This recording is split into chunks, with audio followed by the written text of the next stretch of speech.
আমাদের মাঝে নতুন একটা ইন্টারেস্টিং ভিডিও নিয়ে আসছি।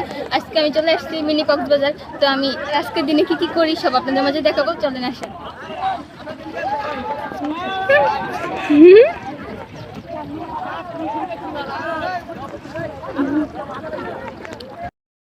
তো গাইজ আমি রওনা হয়ে যাই মিনি কক্সবাজার যাওয়ার উদ্দেশ্যে।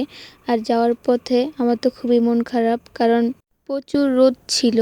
তারপর আমি গিয়ে দেখি রাখার কোনো জায়গা পাই নাই। পরে আমি জুতা রাখার জন্য খুঁজতেছিলাম, পরে আমার অনেক গরম লাগে দেখে আইসক্রিম কিনতে গেছি। তো গাইজ আমার তো মনের কোনো মানুষ নাই, তাই আমি এদিকে কোনো একটা লাভ আঁকি।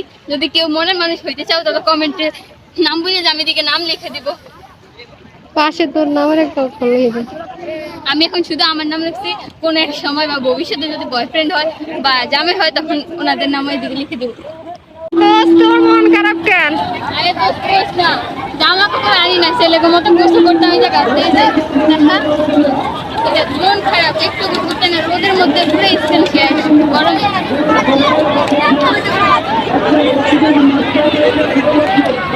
গাইজ ওর দিকে যখনই আমি ক্যামেরা ধরি ওই খালি হাই দিতেছে। তো ওই ওড়নাটা ভাগ করতেছে, বলতেছে আমি পানিতে নামবো, ওড়না ভিজে যাবে। তারপর আমরা দুইজনে পানিতে নাইমা দুষ্টামি করা শুরু করছি। অনেক দুষ্টামি করে। আর গাইজ আমাদের জামা কাপড় সব ভিজা যায় ওই দিকে যাওয়ার পর। আমরা কিন্তু জামা কাপড় কিছুই নেই। এখানে আমার ওড়না ওর জামা সব ভিজা যায়। তারপর আমরা দুষ্টামি করা ছাড়ি নেই। তারপর দেখি সবাই জোড়া জোড়া, আমি একা সিঙ্গেল ছিলাম। তারপর গাইজ আমরা বাসার দিকে রওনা দিয়ে দিই। আর সবাই ভালো থাকবেন, সুস্থ থাকবেন, আল্লাহ হাফেজ। আর গাইজ সবাই সাবস্ক্রাইব করে দিবেন আমার চ্যানেলটা।